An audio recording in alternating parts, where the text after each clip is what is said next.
Et à tous, nous sommes ravis de vous retrouver sur la chaîne du Grand Changement.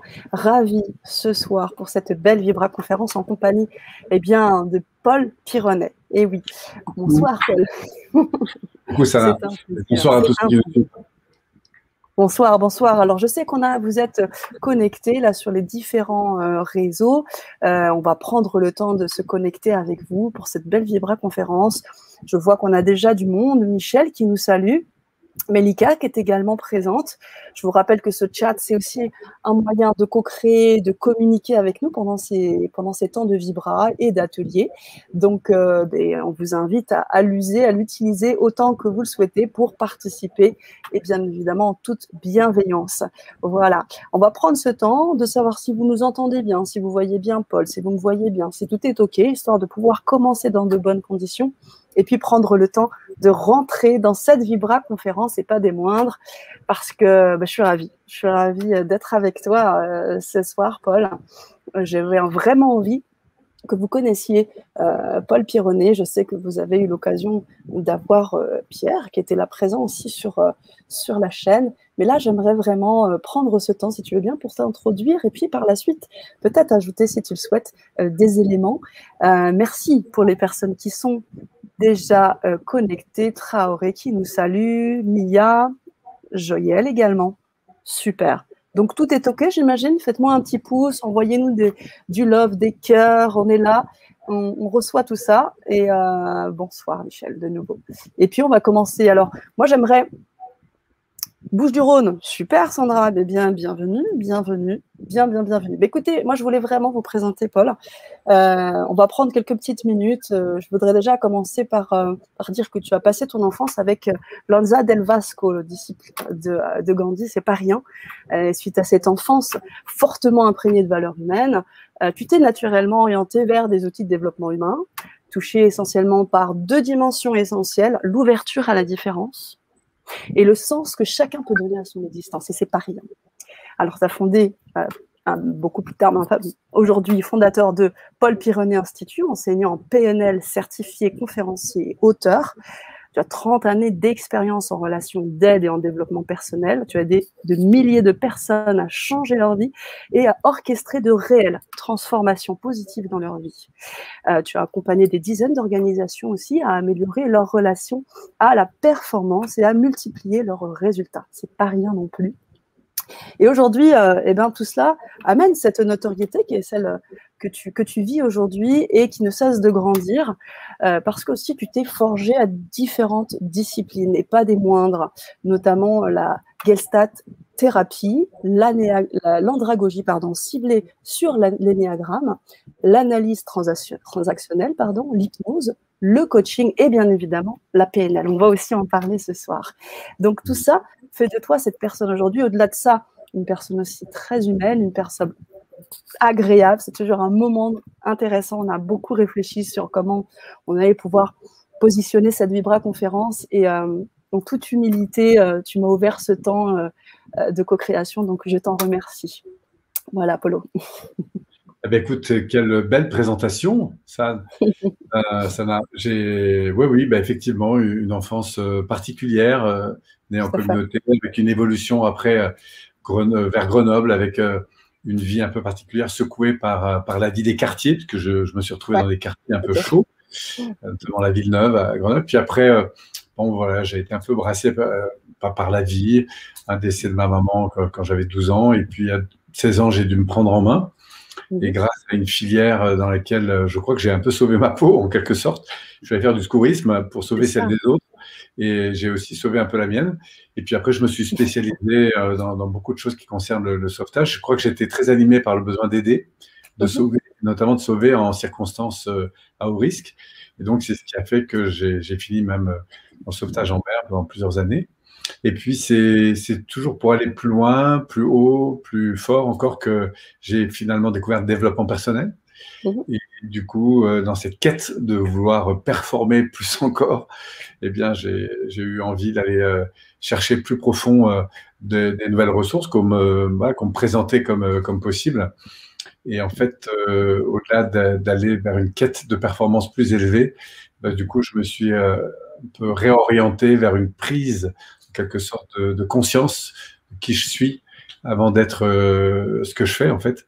Et dans cette course, je pense, au succès, j'ai été beaucoup animé d'un vide intérieur, d'une grande insécurité aussi. Probablement que je comblais par cette quête de sauver le monde, en fait, de sauver les autres. C'était vrai, hein, j'étais vraiment performant dans ce domaine, j'ai pris beaucoup de plaisir. Voilà, ça m'a aidé dans plein de choses, ça a donné beaucoup de sens à ma vie à l'époque. Mais la difficulté psychologique, neuropsychologique dans laquelle j'étais, mais dont je ne me rendais pas vraiment compte à l'époque, c'était évidemment ce vide intérieur, ce besoin de se comparer en permanence aux autres, ce sentiment que j'en faisais jamais assez. Je pense que j'étais assez bien monté pour faire un arrêt cardiaque à 40 ans. Et en gros, voilà. Alors à la fois, il y avait ce plaisir de la performance qui m'animait beaucoup, mais en même temps, une grande insécurité psychologique en fait intérieure qui me poussait beaucoup à la comparaison et à tout ça. Donc, le développement personnel a permis de rééquilibrer en fait en quelque sorte cette dimension. Ça s'est pas fait en une fois. En même temps, j'ai un esprit d'entrepreneur. Moi, j'ai toujours aimé entreprendre. Et du coup, dans le cadre du développement personnel, très vite, j'ai eu envie de devenir formateur. Je suis intervenu aussi pas mal, comme tu le disais, dans le monde des entreprises. Et comme la notion d'équipe m'a toujours animé, au-delà de l'évolution personnelle que j'ai connue à travers la thérapie d'abord, et puis ensuite les nouvelles approches de développement personnel, je me suis aussi beaucoup intéressé aux équipes. Pourquoi on était ensemble, qu'est-ce qui donnait du sens à sa vie, à l'entrepreneuriat, mais collectif. Donc voilà, j'ai beaucoup œuvré là-dedans et c'est vrai que c'est un parcours que j'ai trouvé très riche. Moi, je pourrais mourir demain en disant que j'ai trop bien vécu pour ne rien regretter. Voilà, ça a été une vie parsemée de rencontres, parsemée de diversité, parsemée de… Voilà, mais avec effectivement cette quête dont tu soulignais, qui m'a touché, je crois, dès l'enfance, c'est cette quête d'ouverture à la différence. Quand je dis la différence, pas seulement des personnes, c'est pas de situations qu'on a du mal à vivre. Et ça m'a toujours passionné de voir comment, alors qu'on peut avoir 3 ou 4 personnes face au même événement, chacune de ces personnes va en faire quelque chose de très différent. Et ce qui m'intéresse justement, c'est qu'est-ce qui fait cette différence dans ce que nous sommes et dans l'interaction qu'on peut avoir avec les événements qui nous entourent. Du coup, dans cette quête-là, entre la situation et la réaction, de découvrir qu'il y a un champ de possibilités infinies qu'on peut écrire, qui est écrit quand on reste dans nos automatismes, mais qu'on peut écrire à tout instant, en fait, quand on décide de redevenir conscient de ses choix. Et ça, c'est une des premières choses qui m'a beaucoup touché dès l'enfance, cette notion d'ouverture. Et puis, effectivement, comme tu le soulignais très justement, ce besoin d'être aligné entre ce que l'on vit, ce que l'on est, ce que l'on fait. Et là, pour le coup, cette cohérence qu'il y a entre des choix que l'on fait et notre système de valeurs, en fait. C'est cette équation-là qui me passionne particulièrement aujourd'hui. Complètement. On en a parlé pas mal aussi en off avant de commencer cette Vibra conférence, quelques jours avant. Et ce que j'aimerais aussi mettre en évidence, c'est qu'en filigrane, on a cette notion de spiritualité, qui n'est pas forcément quelque chose que tu vas totalement exprimer tout le temps, mais qui germe et qui fait partie de tout ce que tu viens de dire. Je dirais, dans chaque cellule active que tu mènes, il y a cette part. Elle commence avec des valeurs, on en a parlé, avec ce disciple de Gandhi qui, j'imagine, a dû apporter aussi quelque chose de très spirituel. Et comment aujourd'hui ça fleurit à travers tes entreprises à différents niveaux, et toujours cette volonté d'être aussi dans le don et dans l'accompagnement. Alors, c'est une vaste question. Complètement. Comment la spiritualité, d'abord, elle se définit, puis comment elle se vit, surtout comment elle s'incarne dans le quotidien. C'est effectivement une question qui m'anime beaucoup. Avant ça, vis-à-vis de nos auditeurs, je serais curieux comme ça, si ceux qui nous écoutent sont d'accord, nous dire, tiens, pour moi, quand je pense spirituel, le mot spirituel, à quoi je l'associe tout de suite? Si vous êtes d'accord, moi, je trouve que c'est toujours intéressant d'avoir d'interaction avec vous, et puis de rebondir, parce que bon, moi, je vous fais part après de mon expérience, mais je trouve que de pouvoir aussi interagir avec vous, c'est toujours très intéressant. Donc, si vous avez envie de réagir comme ça, à quel, pour vous, spirituel égale, et vous comme ça en un mot ou en deux, ce que vous avez envie de mettre derrière. Et puis, pendant ce temps-là, moi, je propose de vous parler un petit peu de la manière dont moi, je conçois cette notion spirituelle. Pour moi, la spiritualité, c'est quelque chose qui est le croisement entre 3 axes. Il y a à la fois cet univers intérieur, quelqu'un dit, Cécile dit l'univers. C'est l'univers. Commencer par l'univers intérieur, c'est pas le seul. Effectivement, il y a cet univers intérieur qui se découvre peu à peu à travers le présent, qui est cette reconnexion à soi sur, au fond, qu'est-ce qui m'anime profondément. Donc, tu soulignais les valeurs il y a quelques minutes. Je pense qu'il y a une dimension importante dans cette voie des valeurs. Qu'est-ce qu'une valeur? C'est quelque chose auquel j'attache de l'importance. Ça peut être un besoin, une envie, une attente, un désir. Donc, pour l'instant, je vais mettre tout ça là-dedans. Ça peut concerner ce que je vis, ce que je suis, ce que je ressens, ce que je vis, ce que je partage, ce que je donne, ce que j'apporte aux autres. Et puis, ça peut aussi concerner ce que je fais. Je peux donner de la valeur au fait de faire du sport, d'étudier, de travailler, d'enseigner, de soigner. Et puis, ce que j'ai aussi, je peux apporter aussi de la valeur au fait d'être dans un environnement, et donc du coup d'avoir un environnement qui soit beau, d'avoir un environnement qui soit élégant, qui soit fait de nature, de bois, de pierre, enfin bref. Donc il y a des avoirs. Mais au fond, c'est vrai que ces avoirs, ils sont là pour nous faire vibrer sur une corde intérieure, qui est notre âme en fait, et tout ce qui est autour. Et donc en l'occurrence, notre dimension plus émotionnelle. Donc je pense que le premier axe important de cet univers, c'est l'univers intérieur. On va toucher jusqu'à l'âme. Et Julie nous parle justement. Vous disiez que c'est un message de l'âme. Voilà.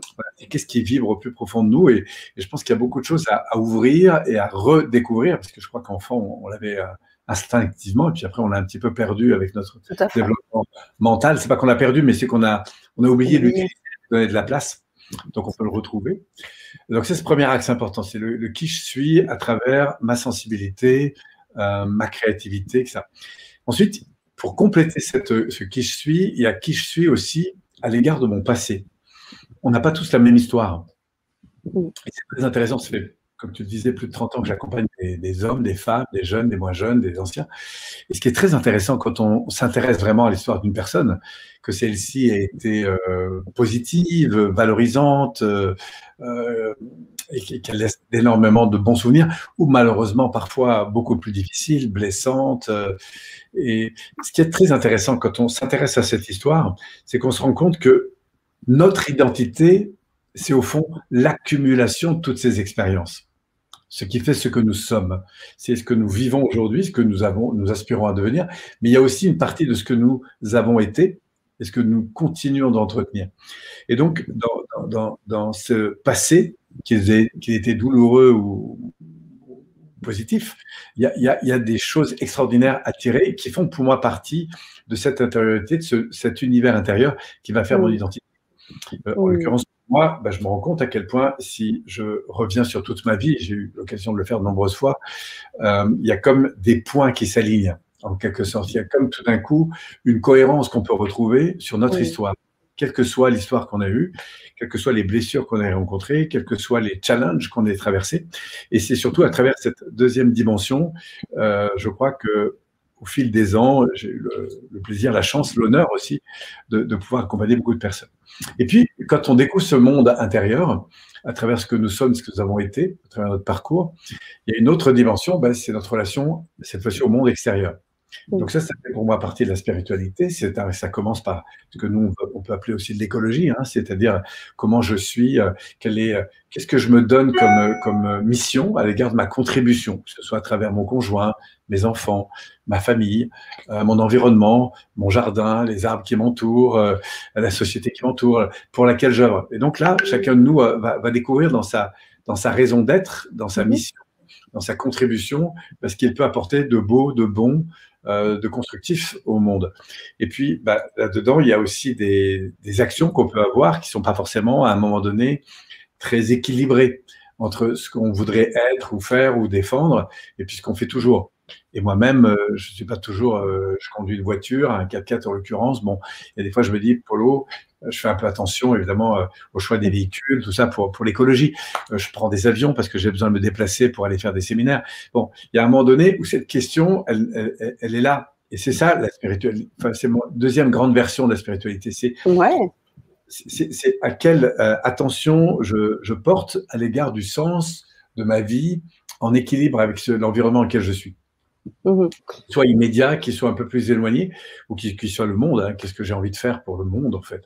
Que ce soit les proches, les moins proches, les enfants, la société, les océans, les animaux, etc. Donc là, il y a une deuxième dimension, au-delà de notre intériorité, qui vient trouver sa place aussi dans cet environnement. Pour moi, c'est la deuxième dimension qui définit, qui va me définir dans ma relation spirituelle, là, pour le coup, au monde. Et puis, alors, je parlais du passé et évidemment du futur, parce que le futur, c'est aussi ça. Hein. C'est-à-dire que quand je m'interroge sur l'environnement, c'est quelle est mon ambition. Quand je m'interroge sur mon intériorité, je me dis d'où je viens, en fait, en quelque sorte.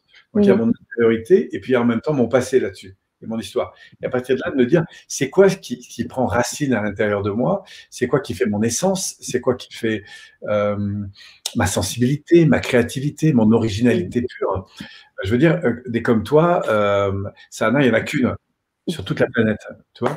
Et si on t'écoute, si on te rencontre, si on va à la rencontre de ton histoire, on va découvrir ce que tu aimes.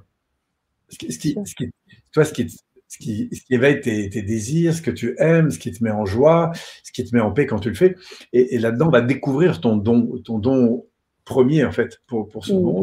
Et il peut après s'incarner dans plein de domaines, mais là du coup on rentre dans une dimension qui est plus extérieure et qui est plus en lien avec l'avenir, et notamment ta contribution à l'égard de l'avenir. Voilà, donc ça c'est la deuxième grosse polarité. Et puis la troisième, c'est que quelle que soit mon histoire, quelle que soit mon avancée dans le monde, c'est à quel niveau, à quel niveau de relation suis-je à l'égard de l'environnement. C'est-à-dire comment je le reçois cet environnement. Est-ce que je le reçois dans un mode un peu de victimisation, où j'ai l'impression de subir le monde, quel qu'il soit, subir mon passé, subir mon avenir, subir le monde?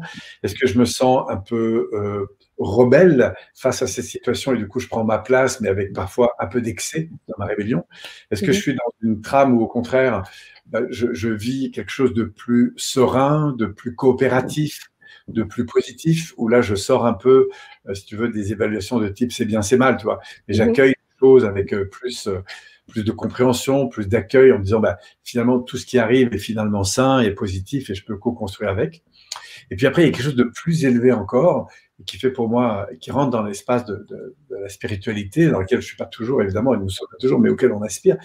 C'est à un moment donné cette hyper, on pourrait dire, connexion que je peux avoir avec l'environnement, qui lui n'est pas seulement quelque chose qui est bon pour moi, mais c'est quelque chose qui est extrêmement aimant à mon égard. En fait, en quelque sorte, il y a comme une reliance, quelque chose d'exceptionnel, et qui fait que tout devient exceptionnel, en fait. Et là, on rentre dans une espèce de raffinement de cette interaction avec les gens, avec la nature, avec les animaux, avec quelque chose qui nous touche au plus profond de qui nous sommes, en fait. Que ce soit des situations difficiles ou des situations qui sont très bénéfiques, en fait. Et ce qui est très intéressant, c'est qu'à ce stade-là, en tout cas, quand j'en ai fait l'expérience ou quand je partage avec d'autres personnes sur ce niveau d'expérience, eh bien, il n'y a plus de... On ne sait pas dire si c'est bien ou pas, on est juste connecté à quelque chose enfin, si ce n'est qu'on prend un kiff de dingue, quoi. Mais, donc, il y a quelque chose d'un peu incroyable. Donc, voilà, tout ça, c'est pour replacer un peu, en quelques mots, la spiritualité. Alors, maintenant, comment ça s'incarne? Parce que tout ça, c'est joli, ça nous fait bien rêver, mais dans son quotidien, ça veut dire quoi? Et c'est ça qui, là, du coup, ça m'intéresse. Moi, je suis quelqu'un, bon, je suis un poisson, nature, d'après les signes astro, mais je suis en même temps un taureau, j'ai besoin de m'enraciner dans quelque chose, et je crois que je suis descendu pour ça, sur cette planète. Donc, j'aime bien l'idée d'être la tête dans les étoiles, mais j'ai besoin qu'on incarne les choses. Et pour moi, par exemple, les religions, j'ai grandi dans des communautés spirituelles, donc j'ai toujours été assez attentif à ces messages qui soient religieux, quels que soient les courants d'ailleurs religieux, et de me dire, mais finalement, comment j'incarne ça très concrètement dans mon quotidien. Et une des voies que je trouve qui est particulièrement intéressante, quand on ouvre un peu le champ de la connaissance de soi, et merci pour vos retours, là, parce que vous êtes nombreux à avoir choses. Et certains qui te découvrent aussi, comme Marjorie, qui nous remercie de pouvoir t'écouter ce soir, qui te découvre et qui gratitude. Malika aussi, qui est très contente. Après, on a des questions, on prendra aussi le temps de répondre dans un deuxième temps, comme tu le souhaites en tous les cas, Paul, si tu veux qu'on fonctionne. Mais je pense que on pourra aussi le faire. Ah mais absolument, moi j'adore l'interaction, quelles que soient les origines d'où viennent les questions. Je trouve que c'est beaucoup plus sympa d'avoir des interactions. Ok. Alors, ça pour finir, quand je parle d'incarnation, c'est de se dire, mais au fond, c'est quoi mes importants dans ce que j'aime vivre? Alors, en fait, par exemple, si j'aime, je sais pas, si je défends la bienveillance ou l'ouverture, c'est comment j'incarne ça. Et mon travail, ce qui me passionne beaucoup, c'est de passer de la valeur à l'incarnation de la valeur dans des comportements. Sachant que, par exemple, si je parle de bienveillance, comment aujourd'hui, si je prends du recul sur ma vie, que ce soit dans mes interactions avec mon conjoint, avec les gens quand je suis dans un grand magasin, alors pas quand les choses sont super chouettes et que tout le monde est heureux et qu'on se dit bonjour et que tout va bien. Non, quand il y a des zones de tension. Quand il y a des zones de tension, c'est là que je trouve que c'est intéressant de se dire, tiens, quel a été mon rapport avec mon enfant quand ça fait 3 fois que je demande de venir et qu'il ne vient pas, et qu'on parle de bienveillance, comment je vais arriver à incarner cette dimension dans une attitude, et là pour le coup on parle bien d'un comportement, d'un micro-comportement qui me permette de vivre cette aspiration-là. Voilà, donc c'est ça que j'aime faire, c'est retraduire par des actes concrets, ce que j'appelle incarner, eh bien, ces aspirations, ce à quoi j'aimerais. Et évidemment, on est tous à la fois en zone lumineuse et en zone d'ombre dans le domaine. Et c'est ça qui est chouette parce que quelle que soit son élévation, on a toujours des zones de lumière et des zones d'ombre. Et quel que soit son niveau, quel que soit son niveau de développement, on a toujours les deux. Et c'est cet accueil des deux polarités que je trouve passionnante. C'est à la fois de s'accueillir dans nos fragilités et dans nos forces, c'est de s'accueillir dans notre lumière et en même temps dans notre ombre, c'est de s'accueillir dans ce à quoi on aspire en reconnaissant que parfois on n'est pas tout à fait à la hauteur. Et voilà, et on grandit avec ça. Génial. Merci, parce qu'en même temps, ça me fait beaucoup penser à ce que tu viens d'exprimer avec ta vision d'échange globalement, parce que je sais qu'on a beaucoup parlé de ce qu'on voulait apporter aux auditeurs, notamment en termes des ateliers, et on voit que quand tu expliquais ces polarités intérieures, puis ensuite un peu plus d'ouverture vers les autres, c'est vraiment en filigrane, là, c'est ce qu'on va vivre dans les ateliers, et c'est ce qui fait partie aussi de ton mode d'accompagnement, dans ce que tu fais tous les jours. Hein, tu parlais de cette bienveillance, comment on peut l'incarner dans des difficultés. Tu me parlais, je me souviens bien, on discutait tous les deux, d'action réflexe, comment on peut t'amener à mieux réagir, ou comment véritablement on agit avec bienveillance dans ces moments difficiles. Et je pense que cela fait partie d'ailleurs du 3e volet de l'atelier que tu vas proposer. Donc, merci d'être dans cette incarnation pleine, parce que ça fait sens. Et ce qui fait sens, je pense, permet les réalisations. Absolument. Alors justement, c'est quelque chose ça aussi que je trouve de vraiment chouette. Souvent, on me présente, plusieurs fois, enfin, c'est mes stagiaires qui m'ont souvent présenté comme ça, un peu un allumeur de réverbère. Alors, qu'est-ce que ça veut dire? Ça veut dire que on a parfois des parcours ou des vies ou une culture qui ne nous a pas forcément éduqués sous l'angle de la considération, de la reconnaissance, de nos points forts, de nos qualités, mais plus souvent sur un mode où on voit plus les défauts, on nous invite à être toujours performants, on nous note beaucoup de l'extérieur, et donc du coup, on a une éducation, enfin, moi quand je regarde mon éducation scolaire, par exemple, toutes les réponses, toutes les évaluations ont été à 95% en fait de l'extérieur. Donc j'ai pas forcément une éducation où j'ai appris à m'écouter, où j'ai appris à donner de la place. Alors, moi j'ai eu cette chance d'être dans un environnement un peu particulier, dans cette communauté, où la dimension plus de l'être, on va dire, avait une place très importante. Donc, j'ai vécu en communauté. Malheureusement ou heureusement, tout dépend sous quel angle je vois ça. En communauté, hein, c'est bien ça. Oui, j'ai en communauté de 0 à 14 ans, donc dans cette communauté dont tu citais le nom du fondateur, qui s'appelle Lanza Del Vasto. Alors, ça ne parle pas à grand monde, mais sachez que c'était un grand monsieur, Lanza Del Vasto. C'est un prince, en fait, à l'origine sicilien qui était en quête de vérité, en quête spirituelle, et qui a décidé du coup de quitter de quitter en fait le monde de la richesse pour aller à la richesse intérieure en fait, qui a énormément voyagé au Liban, dans le monde, etc. Et qui dans son voyage, son périple, s'est arrêté en Inde et notamment a découvert Gandhi. Il a passé du temps, je crois 2 ans avec Gandhi, notamment pendant la libération de l'Inde. Et donc du coup, après Gandhi lui a proposé de revenir en France pour justement agir dans son propre pays, puisque nous étions un peu à la montée des... C'était l'après-guerre, quoi. Et il y a eu, après la guerre d'Algérie qui est arrivée, tout ça, il y a eu pas mal de choses qui se passaient en France. Et plutôt que lutter contre la non-violence, la voie de la non-violence, c'est d'éveiller les consciences, en fait. Et donc, du coup, lui, il est revenu en France voilà, pour son enseignement. Et puis, il y a des gens qui ont décidé de faire de son enseignement plus un art de vivre. Et c'est comme ça que mes parents sont rentrés dans cette communauté. Moi, je suis né à son départ. Parce que la communauté, j'avais 2 mois, elle venait juste de démarrer. Et puis j'ai vécu mes 7 premières années sur les plateaux du Larzac, parce qu'à l'époque c'était la grosse défense des paysans du Larzac, c'était la grosse mobilisation.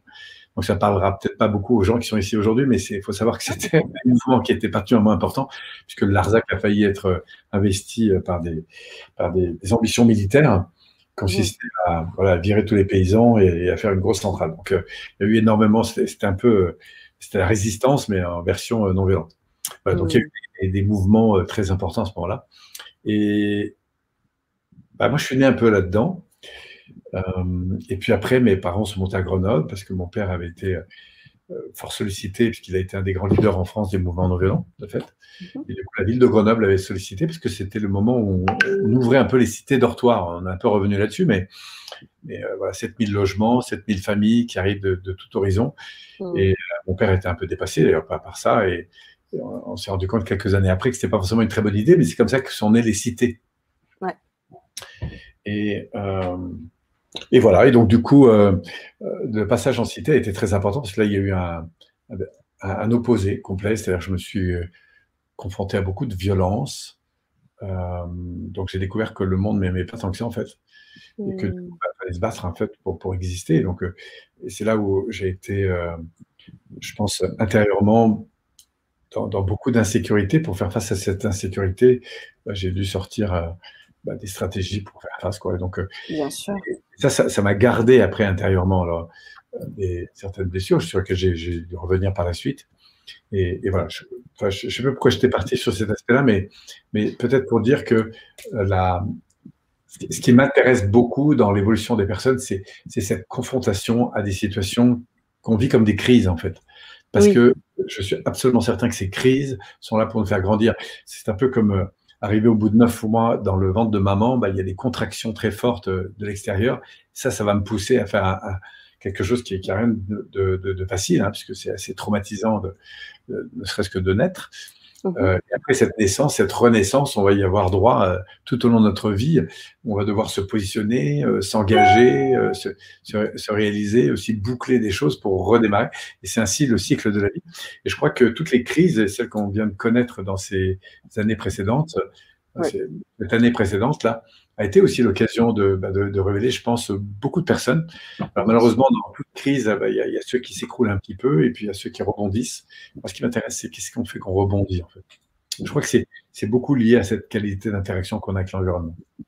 Et c'est d'ailleurs ça que je voudrais parler dans les fameux ateliers qu'on va avoir ensemble. Oui, mais carrément. Et du coup, comme je te le disais en aparté, je recentre, en fait, ces leviers de développement personnel autour de 5 dimensions. Tout à fait. Que je te propose, si tu as envie qu'on aborde. Oui, alors juste avant qu'on les aborde, si tu veux bien, je pense, parce que là, on est encore vraiment sur ce fil. Julie qui nous dit, on nous parle souvent qu'il faut se connecter à son cœur. C'est pour moi compliqué. 3 petits points. Quelle est votre vision par rapport à cette affirmation? Alors, c'est une excellente question, Julie. C'est une excellente question. En fait, la difficulté, c'est que si quelqu'un trouve qu'une chose est compliquée, c'est qu'il l'aborde évidemment principalement par sa dimension mentale. Alors, il faut faire la différence entre ce dont j'ai conscience et ce dont je ressens. Première étape. Et pour ça, Julie, on va faire un exercice tout simple et on peut tous le faire ensemble. Si par exemple, je me pose des questions sur ce que j'ai à faire demain, à l'égard d'une personne, une situation que j'ai à gérer, quoi que ce soit, je peux me pencher en avant, comme ça, Et vous allez voir, je vais vous proposer de vous mettre dans la posture dans laquelle vous seriez si vous étiez préoccupé. Voilà. Et vous allez voir que quand vous êtes préoccupé, vous croisez un peu les bras devant, vous penchez un peu de l'avant, c'est votre tête qui va travailler. Et si vous êtes soucieux, c'est encore pire, parce que vous allez carrément mettre la main sur le front, comme ça, vous frottez. C'est vrai. Comment je vais faire? Comment je vais faire? Et vous voyez, c'est intéressant de voir comment votre corps physique, énergétique, émotionnel, bien sûr, on pourrait dire aussi mental et même spirituel, dans quel monde tout ça est en train d'entrer. C'est un monde de fermeture, de réflexion, de retour sur soi, c'est un monde qui pèse. Enfin, voilà, si vous faites l'expérience, je propose de mettre comme ça en quelques mots comment cette posture arrive. Et je vais arriver bientôt au cœur, hein, parce que pour l'instant, ce que je voudrais vous montrer, c'est qu'est-ce qui se passe en état de stress et pourquoi on monte si vite dans le mental. Parce qu'une fois qu'on a repéré ça, je vais vous proposer d'ouvrir un autre canal. Et là, vous allez voir, c'est l'accès qu'on va trouver au cœur. Mais avant, pour que l'expérience, parce que ce n'est pas ce que je vous raconte qui compte, c'est l'expérience que vous allez en faire. Je propose simplement de vous mettre dans cette posture. Et puis, si vous êtes d'accord, de dire, quand vous êtes dans cette posture, comme ça, peut-être la main sur le front, en train de vous demander ce que vous allez faire demain, ou quoi que ce soit, ou ce que vous allez faire de votre vie, ou n'importe quel problème auquel vous pensez. Voilà, une difficulté que vous avez, qu'est-ce que vous allez faire face à ça? Un, vous êtes dans le faire, et deux, vous êtes dans le questionnement. C'est la tête qui travaille. Voilà. Si vous êtes là-dedans, si vous mettez là-dedans, vous pouvez me dire, en fait, quand vous êtes là-dedans et que vous pensez à votre problème, qu'est-ce que automatiquement vous ressentez intérieurement?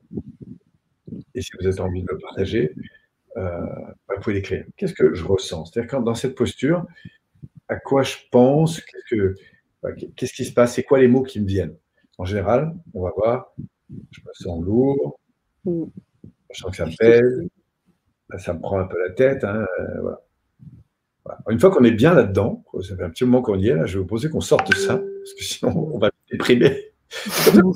D'ailleurs, tu sais qu'on ne fait pas un déprimé du jour au lendemain, il faut s'y mettre, il y a des stratégies. Il y en a une qui est très bonne, c'est celle-ci, c'est de rester là-dedans des années. Voilà. Et là, vous voyez, certains disent, mais médical dit c'est l'angoisse, je suis fermé, je me sens lourd, etc. Votre énergie se tasse, votre voix se tasse, votre dialogue interne se tasse, vos pensées se tassent, etc. C'est pas bon pour la santé à long terme. Maintenant, regarde, redressez-vous. Inspirez par le nez, souriez et dites 3 fois comme ça, merci, mais dans votre tête, comme ça. Vous inspirez, vous souriez et vous dites merci. Voilà, j'inspire. L'expiration, c'est très important parce que l'expiration, c'est le moment où je me relâche. Le souffle. Voilà. Vous savez, c'est comme vous rentrez d'une journée bien chargée, vous asseyez sur. J'inspire et voilà. Et je souris peu à peu et je dis merci.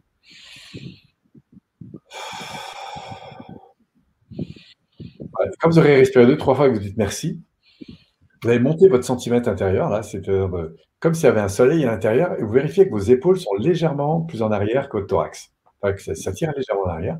Vous inspirez, vous souriez, jusqu'au moment où vous sentez briller de l'intérieur.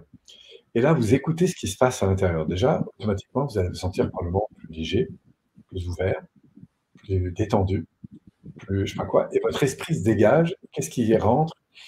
C'est la place du ressenti. La place du ressenti, du sourire. Et là, pour répondre à Julie, on se rapproche de la sensation. On se rapproche de ce que le corps ou le cœur me dit.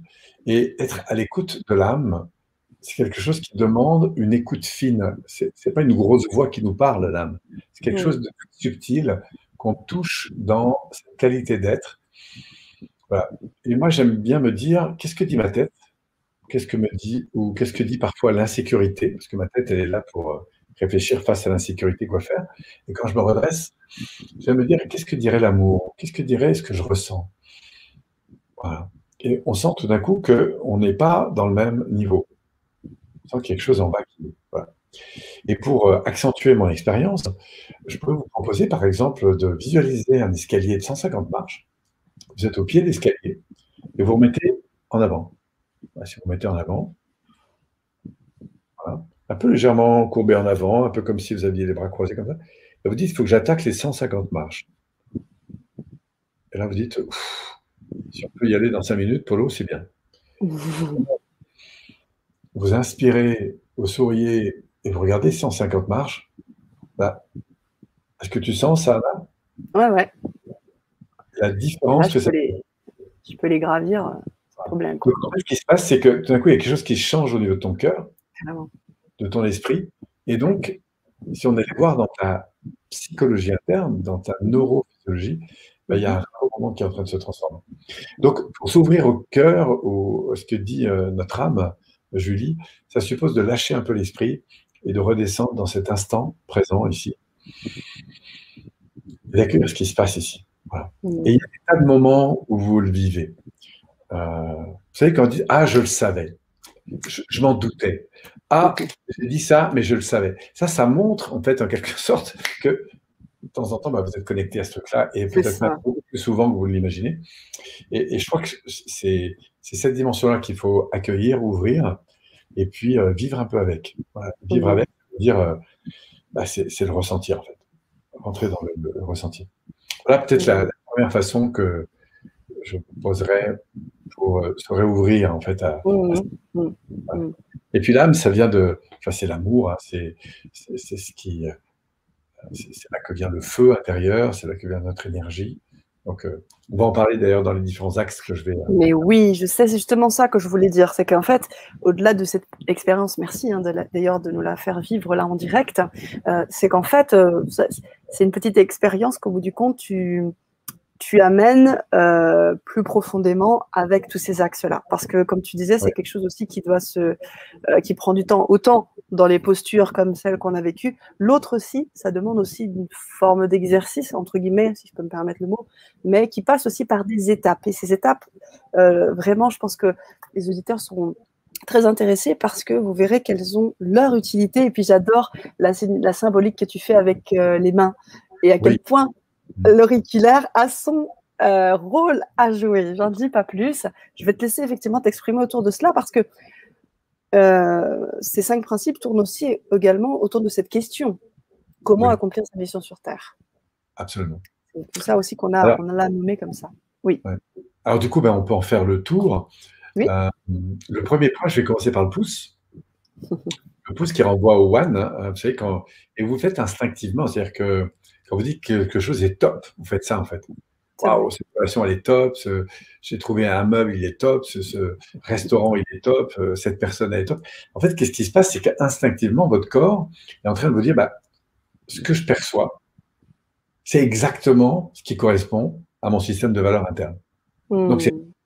Et donc, du coup, le corps se redresse d'ailleurs automatiquement. Ah, il y a des vacances, c'est top. Ah, je vais revoir cette personne, c'est génial. Ah, on y va quand même, c'est super. Paf, j'ai envie de faire ça. Et automatiquement, mon corps se redresse. Donc, c'est déjà intégré dans votre logiciel. Il n'y a pas grand-chose à apprendre, il y a juste à repérer. Et tu sais, dans l'Antiquité, je crois qu'on faisait ça, quand on mettait des gens. C'est ça, dans les gladiateurs. Et c'est la première polarité sur laquelle on va éventuellement avancer dans le cadre des ateliers que nous ferons, mais c'est la dimension des valeurs. En fait, quand vous faites ça, on retrouve derrière, pour moi, la première symbolique, qui est le cercle. J'ai fait, il n'y a pas très longtemps, un gros challenge sur 15 jours, et je montrais en fait 5 symboles qu'on va relier à nos petits doigts.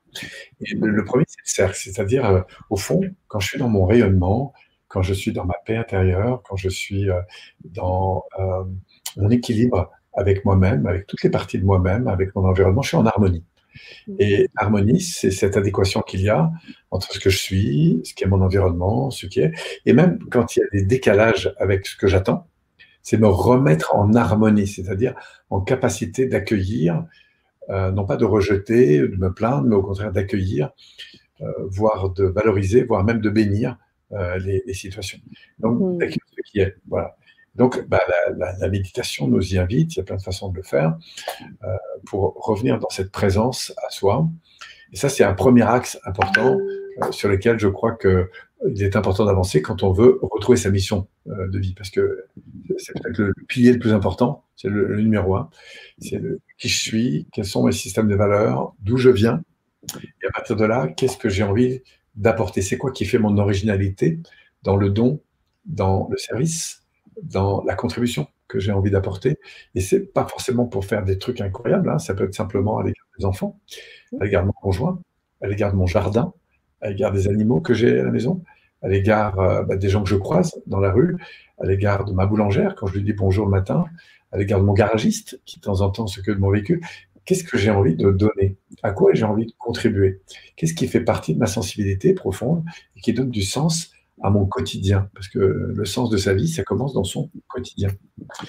Voilà, donc dans ce double équilibre, plus je vais à la rencontre de ce qui est important à mes yeux, dans ma manière de manger, dans ma manière de bouger, dans ma manière de penser, dans ma manière d'être, en fait, en quelque sorte, plus je me définis, en fait, en tant que personne et en tant qu'être, de ce que j'ai envie d'être, de vivre et de partager, en fait. Donc ça, pour moi, c'est la première chose. Et au cœur de tout ça, on y trouve effectivement le cœur. Se connecter à son cœur permet évidemment d'accéder, comme le souligne Julie, à son cheminement et donc par conséquent à son chemin de vie. Parce que son chemin de vie, c'est un cheminement permanent, c'est-à-dire, et dans le chemin, il y a cheminer. Et le cœur de la cheminée, c'est notre être, notre essence. Et là, quel que soit ce qu'on va devenir, l'important, c'est quelle fonction on va prendre.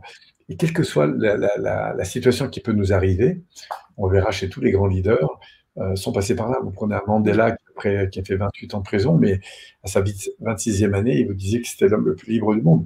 Pas le libre de sortir de sa chambre, de sa pièce de 3 mètres sur 3, mais libre de penser, libre de respirer, libre de penser l'avenir, libre de pardonner. Enfin, il y a énormément de choses comme ça. Donc, il y a quelque chose qui se joue en interne, qui est très fort et qui peut grandir beaucoup parce qu'on a été bien accompagné dans cette voie.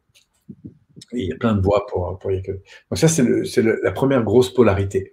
Hein, c'est ce qui va forger mon identité, ma mission, mes valeurs, ma raison d'être au monde, et qui n'en finit jamais, en fait, parce que alors moi, je suis toujours la même personne, mais d'abord, je grandis en âge. Aujourd'hui, j'ai 56 ans, mais voilà, j'ai l'impression d'avoir en moi toujours ce jeune homme parfois de 25 ans, même si j'ai plus de 25 ans, mais j'ai une énergie. Et ce que je trouve intéressant, c'est de sentir le pourquoi je me réveille le matin, pourquoi je suis heureux d'être ici. Et je crois que plus on connecte à cette dimension, qui est pas seulement dans sa tête, mais dans son cœur, dans son corps physique, son corps énergétique, son corps émotionnel, son corps mental et spirituel, plus on met des mots là-dessus, plus on met de la conscience, plus on met du raffinement, plus du coup ça va devenir en quelque sorte une boussole de vie considérable. Pour se rééquilibrer, parce que la vie, elle est toujours faite de choses qui vont nous plaire et de choses qui ne vont pas nous plaire, qui vont nous bousculer. Et c'est comme ça qu'on va rentrer. Alors, concernant les hypersensibles, parce que je vois qu'il y a une belle question concernant les hypersensibles. Très belle question. Que pensez-vous des personnes hypersensibles? Question intéressée, car je le suis et je cherche des outils pour vivre dans ce monde. Alors, les hypersensibles, je vais vous dire un truc, c'est que le club va devenir de plus en plus grand et vaste. D'accord? Donc, il y a 10 ans, on parlait peu des hypersensibles. Aujourd'hui, on en parle de partout. Et dans quelques années, il n'y aura que des hypersensibles. En fait, pourquoi? Parce que notre sensibilité, elle est condamnée à évoluer. Donc, il y a des gens qui vont un peu plus vite que d'autres. Il y a des gens qui arrivent avec un appareillage plus éveillé encore que d'autres. Donc, l'hypersensibilité, c'est quoi? C'est la capacité à connecter avec des niveaux de sensibilité qui sont évidemment plus élevés. Et donc, par définition, vous avez un champ d'information qui est beaucoup plus important. Vous pouvez passer d'un truc à l'autre, vous avez besoin de passer d'un truc à l'autre, vous avez beaucoup d'informations. Donc, il vous est demandé, vous les hypersensibles, à tout le monde, ça va être important, mais de revenir de plus en plus sur le cœur de ce que vous êtes, de qui vous êtes et de ce pourquoi vous êtes là. De façon à ne pas se laisser submerger, comme on l'a de l'information qu'on reçoit. On a une masse d'informations aujourd'hui qui est beaucoup plus importante qu'il y a quelques années. Presque sur son téléphone. Moi, je me souviens, il y a une dizaine d'années, j'ai tombé sur un article où les gens ouvraient 10 fois par jour leur téléphone, 10 fois par jour. C'est déjà énorme. Énorme. Par jour, aujourd'hui, 80. 10 minutes par jour, c'est l'inverse. L'inverse, ouais. Carrément. On a une masse d'informations qui est considérablement plus importante. Donc, on nous invite, cette masse d'informations extérieure, à nous descendre en profondeur pour faire un choix, de sélectionner ce qui nous semble le plus important et aussi de s'éveiller à la modalité avec laquelle on va interagir avec l'environnement. Donc, les hypersensibles, moi, je vous conseille encore plus que les autres de faire du développement personnel pour apprendre à comprendre comment cet appareillage fonctionne, tête, cœur, corps, enfin, système nerveux, quoi, en gros, et comment vous pouvez entrer dans une interaction de plus en plus constructive, éveillée et en cohérence avec ce qui vous semble le plus important. Parce que ça va être votre sol de base, en fait. D'accord? Donc ça revient vraiment au premier pilier. Ça va être un des premiers piliers, il y en a 5. Donc voilà, c'est le pouce. Si vous êtes d'accord, je propose de dire comme ça, s'il y avait justement une valeur importante comme ça qui vous définit. Quelle serait cette valeur? Ce sera une façon comme ça de mettre un mot sur ce premier pilier. Qu'est-ce qui vous définit? Alors, il y a plein de choses qui vous définissent, mais pourquoi, voilà, s'il y avait un mot comme ça qui vous définit, ou une phrase ou deux, comme ça, qui vous définit vraiment, comme ça, en termes de valeur. Une valeur vraiment importante, ce serait quoi? Est-ce que c'est... Dites-nous dans le chat si c'est une valeur qui vous porte. C'est très important pour moi, c'est de transmettre, ça c'est très important, c'est de pouvoir aussi inspirer, c'est de pouvoir soutenir, aider, c'est de pouvoir profiter de la vie sous tous ses angles, c'est de pouvoir célébrer. Ça, c'est des ensembles d'éléments comme ça, de valeurs qui me définissent. La présence à moi-même, le fait d'être porté par un avenir qui m'anime, le fait de prendre des responsabilités dans la vie, le fait d'être relié à des gens que j'aime et avec lesquels je vais interagir, le fait voilà, de rebondir de plus en plus sur des situations, d'apprendre. Ce sont des valeurs qui me définissent un petit peu. Voilà, donc si vous avez quelques valeurs comme ça, je trouve que c'est intéressant. Carole qui nous dit l'écoute. Voilà, écouter, par exemple. Alors, écouter, on va voir que c'est une action. Une action à laquelle vous mettez de la valeur. Oui. C'est vrai. Par exemple, être dans la présence, pour accroître la qualité de présence, je vais écouter. Je vais, par exemple, écouter, je vais être attentif, je vais, etc. Ok, alors ça, c'était le premier pilier. On peut passer peut-être au deuxième. Bien sûr, bien sûr. Le deuxième, alors on va continuer avec les doigts de la main. Le deuxième, il s'appelle, donc, c'est ce qu'on appelle l'index. L'index, qui est là pour intuitivement être utilisé quand on cherche une direction, qu'on indique une direction, c'est par là. C'est vrai. Et c'est pour cibler quelque chose aussi. Ouais, on va cibler quelque chose. Donc, derrière ce deuxième doigt, j'y mets un deuxième symbole. Moi aussi, c'est le triangle, hein, c'est le focus. Où est-ce que je veux aller? Une fois que je sais pourquoi je suis né, eh bien, quelle est la vision que je vais avoir à l'égard des autres pour ça? Si, par exemple, je suis là pour enseigner, ou je suis là pour accompagner, ou je suis là pour soigner, ou je me dis, hop, OK, à partir de là, c'est quoi ma vision? Ma vision, c'est avec qui et pour apporter quoi? Voilà, en gros. Et éventuellement, dans quel contexte? Qui? Ça peut être, je sais pas moi, des enfants, ça peut être des managers, ça peut être des personnes en conversion d'emploi, ça peut être des gens qui s'intéressent qui sont préoccupés par telle thématique, par exemple le couple, l'éducation, quoi que ce soit, bref. Et je me dis, voilà, mon projet, c'est de pouvoir apporter telle chose à ces gens-là. En gros, ces gens ont telle difficulté et ils voudraient aller vers tel type de solution. Et plus je vais être clair sur, justement, à partir de mon expérience, à partir de ma sensibilité, à partir de ce qui me semble important de faire et d'apporter, comment je peux justement servir ces personnes-là. Donc, c'est comme ça que ma vision va se constituer. Ma vision, au plus large, c'est mes rêves. À quoi je rêve demain?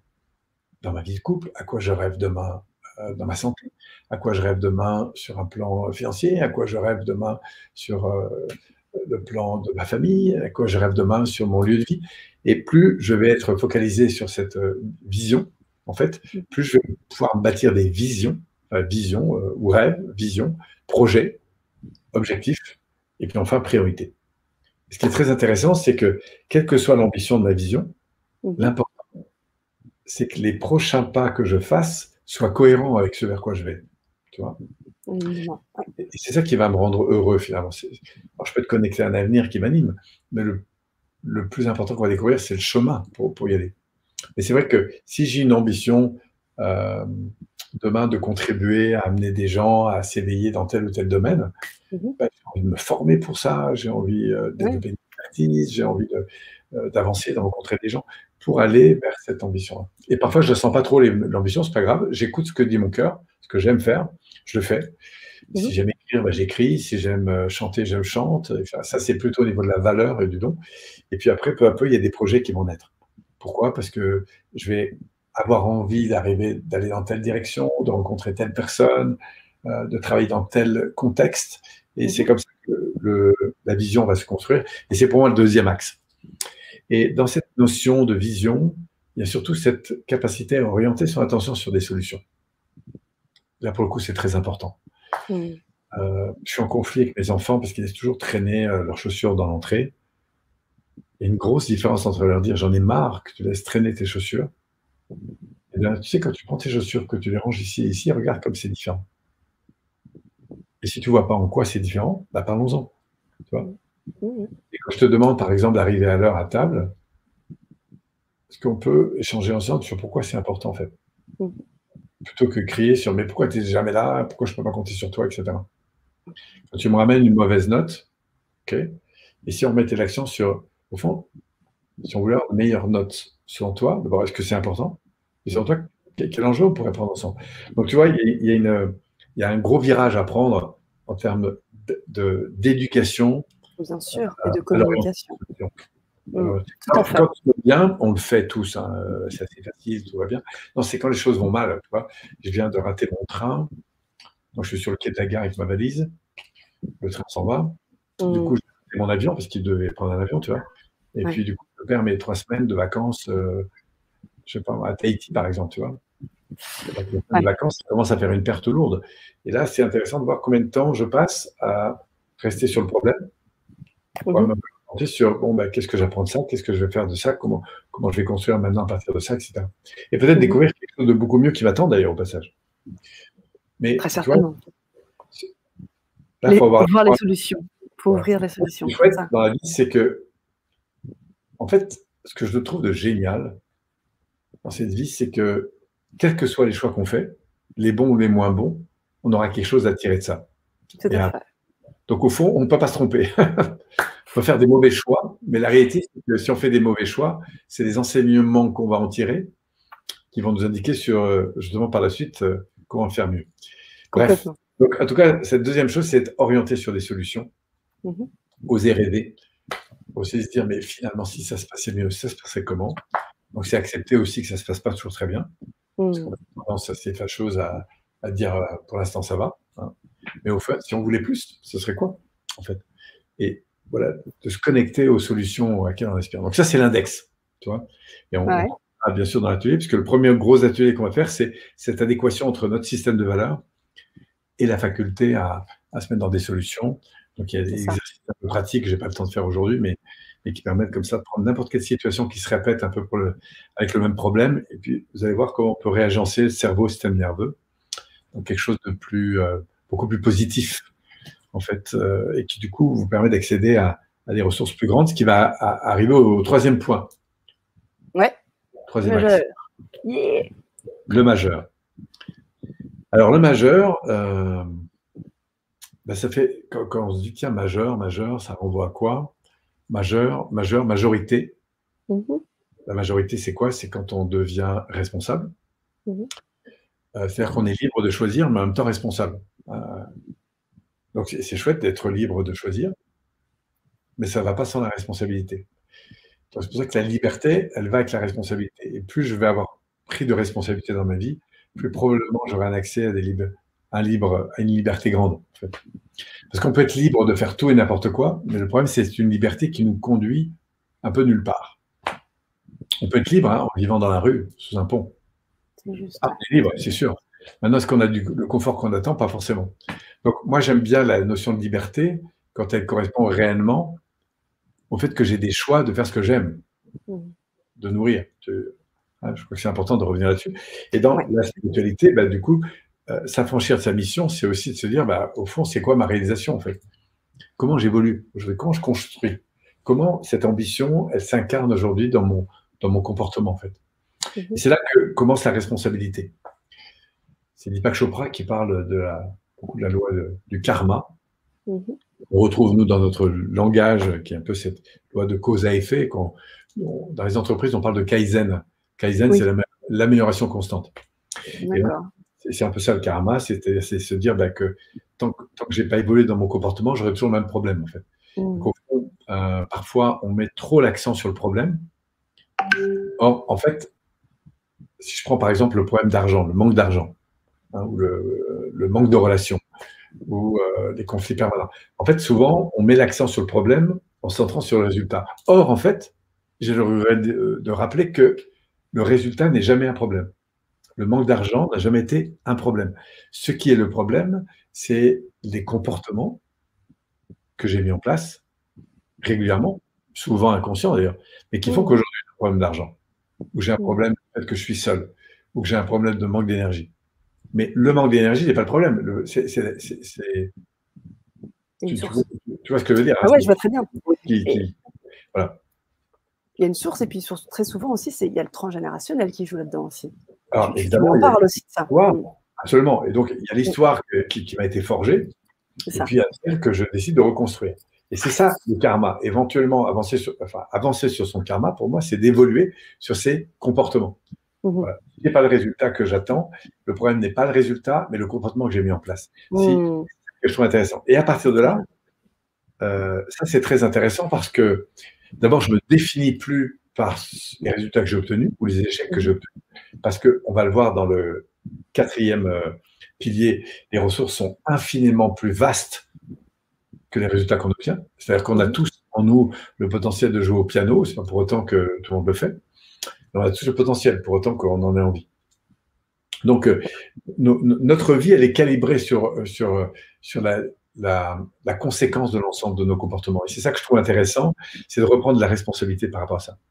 Et ça, pour moi, ça m'ouvre spirituellement à une vraie question intérieure. C'est parce que parfois, il y a une tendance un peu à remettre le pouvoir à l'extérieur. Ah oui, il y a des cultures qui le font très bien.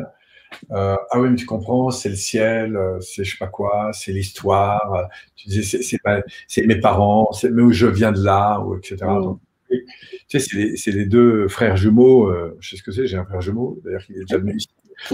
Oui, tout à fait. Où il y en a un qui est dans le couloir de la mort, quoi, parce qu'il a condamné, etc. Et, en plus, il a passé sa vie dans la drogue, l'alcool, machin, etc. Il a fini par faire des meurtres, etc. Et puis l'autre qui est, lui, au contraire, extrêmement développé, qui s'est complètement réalisé, qui a la tête d'une grosse infrastructure, qui a monté une compagnie de soutien des pauvres, etc., qui a réussi non seulement socialement, financièrement, etc. Et puis on dit, mais attends, comment ça se passe? Vous avez eu la même éducation, vous venez du même endroit, et pourtant vous avez des vies si différentes. Et ça, c'est chouette de repérer ça, c'est parce qu'il y a bien sûr notre histoire, il y a bien sûr notre sensibilité, il y a tout ce qui nous est arrivé et ce qu'on a décidé d'en faire. Et c'est ça le karma. C'est qu'est-ce que je décide de faire de la rencontre que je vais avoir demain matin avec celui qui tient l'hôtel dans lequel je suis, avec qui je vais interagir. Quelles sont les interactions que je vais décider d'avoir avec les gens que je vais rencontrer, que je vais croiser demain quand je vais animer? Quelles sont les interactions que j'aurai la prochaine fois que je vais appeler mes parents? Et c'est dans cette responsabilité d'action, de forme, d'attitude que réside pour moi la véritable destinée. Et tout à l'heure, tu parlais de réflexe réussite, et c'est exactement l'enjeu pour moi.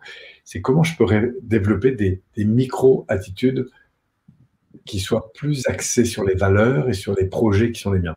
Et c'est là que la responsabilité prend tout son sens par rapport aux valeurs et à notre projet. À la vision, ouais. La responsabilité. Pour moi, c'est le 3e pilier important dans ma vie. Oui, vas-y. Non, mais je suis totalement d'accord avec toi parce qu'en fait, ce que tu mets en évidence, c'est quelque chose aussi qu'on vit et des questions qui sont très souvent aussi posées par les auditeurs autour des schémas qui se reproduisent, autour des blessures qui nous enquiquinent, un certain nombre de choses qui se répètent. Et très souvent, on va aller chercher l'extérieur, effectivement. Donc, ce que tu dis là, en plus d'être pertinent, je pense que c'est vraiment quelque chose de déclencheur qui va vraiment permettre de se mettre en action et de déclencher vraiment cette réalisation, cet allègement, cet alignement, et donc d'être pleinement aligné et de pouvoir effectivement avoir cette ouverture de faire ce qu'on a, ce qui est décidé pour nous, quoi. Enfin, ce qui est notre mission, quoi. Absolument. Voilà, et donc c'est cette attitude que je vais développer. Par exemple, Marjorie nous dit une chose intéressante, elle dit « Merci pour cet exercice », donc merci Marjorie, l'ouverture du cœur, la plus belle expérience vibrante que j'ai vécue. L'amour inconditionnel est magique. Est-ce que sa mission peut être juste de diffuser de l'amour sur la Terre? Alors oui, Marjorie, ça c'est ce que j'appelle une ambition. D'accord? Donc là, on est dans le premier pilier. Le deuxième pilier, Marjorie, si on veut aller plus loin, c'est de se dire, mais au fond, ok, j'ai envie de diffuser de l'amour, mais à qui et pour obtenir quoi? Et c'est là qu'on va pouvoir passer dans une deuxième dimension qui va permettre, là pour le coup, de la construction.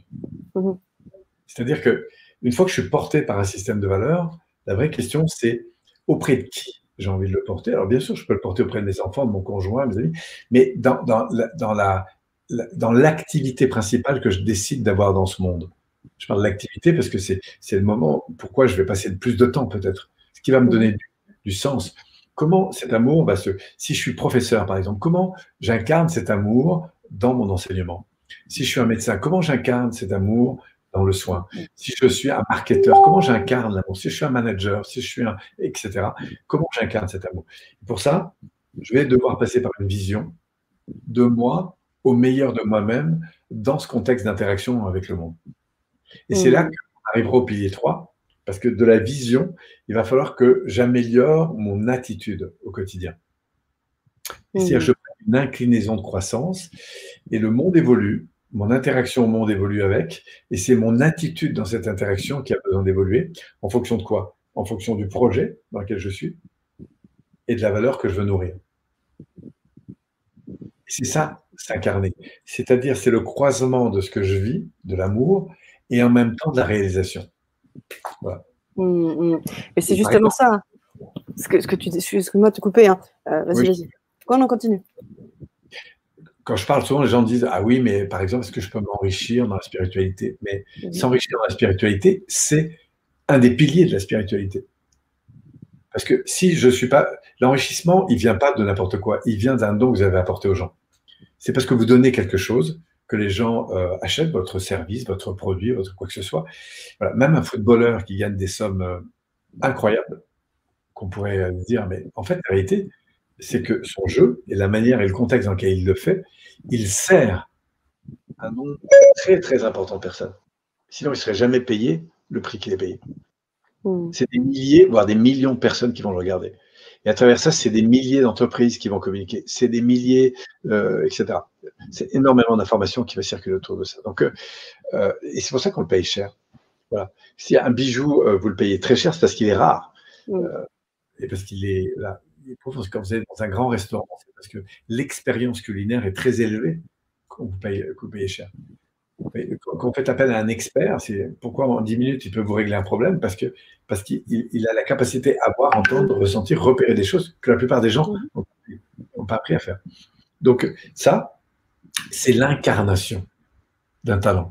C'est l'incarnation, c'est-à-dire c'est le moment où je décide de travailler mon geste. Si c'est la danse, c'est la danse. Si c'est le chant, c'est le chant. Si c'est le soin, c'est le soin. Si c'est l'enseignement, c'est l'enseignement. Mais moi, je crois que si on veut incarner notre mission de vie, c'est pas seulement d'être connecté à ses valeurs ou à une vision, c'est d'incarner de plus en plus de l'excellence à l'égard du service qu'on veut rendre. C'est parce qu'on sera de plus en plus pointu dans cette excellence, dans cette expérience, dans cette expertise, que du coup, on va servir de plus en plus notre mission. Et donc, par conséquent, notre contribution. Et c'est pour ça qu'on nous payera plus cher. Donc, le retour, qu'il soit matériel, financier ou autre, il est juste un indicateur, pour moi, de l'incarnation spirituelle. Voilà. Mais vivre et donner et perdre et finir sous les ponts, je suis désolé, mais il y a eu un don aux autres, mais il y a eu un déséquilibre par rapport à son don intérieur. Tout ce qui est vivant commence à l'intérieur. Donc, vous êtes le centre du monde. Ici, chacun de nous sommes le centre du monde, quel que soit l'endroit où vous avez grandi sur la planète, vous êtes le centre de l'univers même. Et si on regardait dans votre biologie intérieure, le centre, c'est votre cœur, et au cœur de votre cœur, il y a votre essence même. Et tout le monde est autour de ça, en fait. Votre infini intérieur est énorme. Donc, chacun, après, dans sa mission, va trouver le pourquoi il est là et grandir grâce à sa conscience. J'aime dire cette phrase qui peut un peu choquer parfois, mais tous les glands d'un chêne ne vont pas devenir chêne. Alors, les gens me disent « Ah, pour nous, les glands, je ne sais pas si c'est une bonne image. » Bon, la réalité, c'est qu'un chêne, il doit faire 10 000 ou 50 000 glands selon sa taille. Oui. Quand un gland tombe dans la terre, il peut évidemment repousser et devenir un chêne. Il n'y en aura pas beaucoup qui vont le faire. Mais tous les glands ont un rôle qui est très important parce que même s'ils pourrissent sur place, replacés dans l'infiniment petit, c'est un univers à lui tout seul incroyable. Tout à fait. Et est-ce que cet univers incroyablement vaste, puisque si on descend dans l'infiniment petit, on va trouver un univers infiniment vaste de son rôle en tant que gland qui est en train de pourrir et nourrir la terre et tout ça, est-ce que c'est moins grand ou plus grand que le chêne? C'est pareil. C'est juste la taille, c'est juste la dimension qui change. Mais ce n'est pas plus important ou moins important. Donc, chacun, nous sommes tous amenés à la différence du gland, c'est que nous, on a une conscience. Et cette conscience, elle peut grandir. Elle peut évoluer. Et c'est là être pleinement responsable de sa vie. Être un acteur responsable, auteur, créateur. Et voilà. Et il n'y a pas de grand leader qui n'ait pas pris des responsabilités dans leur vie. Mais pour que ces responsabilités elles aient pris autant de puissance, il faut qu'elles soient basées sur un système de valeurs et une vision. Et tous les grands leaders ont ça en commun. Ils ont un gros système de valeurs qui parfois est né d'une injustice terrible. Mais ils ont une vision incroyable. Pensons à Luther King. Lui disait une phrase comme ça qui me touche beaucoup. Je ne la défends pas complètement parce que je ne suis pas complètement d'accord avec, mais j'aime bien l'idée. Il dit « Un homme ne mérite pas de vivre s'il ne sait pas pourquoi il est prêt à mourir. » Je pense qu'on mérite de vivre, même si on ne sait pas pourquoi on est prêt à mourir. Mais ce que j'aime dans cette phrase, c'est de comprendre toute la puissance en fait, de l'essence qu'il a. Donc, quand cette puissance de feu, que je mets dans le triangle, que je mets dans l'index, eh bien, derrière, on va aller toucher la puissance du carré. Le carré, c'est le positionnement, c'est qui je suis, pourquoi je suis là, qu'est-ce qui est vraiment important pour moi, et comment, à partir de là, je vais construire une stratégie, des comportements qui vont me faire avancer concrètement. Et ça, c'est de la responsabilité. Et sans responsabilité, il n'y a pas de liberté, pas de vraie liberté. On devient responsable, et parce qu'on devient responsable, on devient libre de faire dire oui, de dire non, que ce soit à soi ou aux autres, apprendre à prendre sa place, dire à son conjoint non, j'ai pas envie, ça fait partie de prendre sa place, etc., etc. Et pour dire non et pour se positionner, on va avoir besoin du dernier, enfin de l'avant-dernier, là, c'est de la relation, c'est l'alliance. C'est l'annulaire. L'annulaire qui justement renvoie à ce besoin de relation. Parce que quand on est dans un cadre qui marche, ben on va vers le succès. Quand ce cadre ne marche pas parce que ça ne fonctionne pas, on n'a pas les résultats qu'on veut, eh bien, la tendance avec l'annulaire, c'est qu'on va rentrer dans une dévalorisation de soi. Une position dévalorisante ou dévalorisante, pire encore, à l'égard de l'environnement. La critique, le rejet, et c'est tellement facile à faire. L'isolement. Il va falloir, du coup, se réactualiser aussi dans la responsabilité qu'on prend. Là, pour le coup, c'est de la responsabilité à travers la qualité du lien qu'on va décider d'avoir avec soi et avec l'autre. Et faire de l'alliance interne, c'est apprendre à communiquer avec soi, s'écouter, pour aller se chercher plus dans nos frustrations et nos désirs, pilier numéro 1, se chercher plus à travers cette communication sur nos désirs à moyen terme et long terme, pour soi et pour le monde. Ça, c'est la vision. Et enfin, de se dire, parce que ça aussi, ça demande de la communication.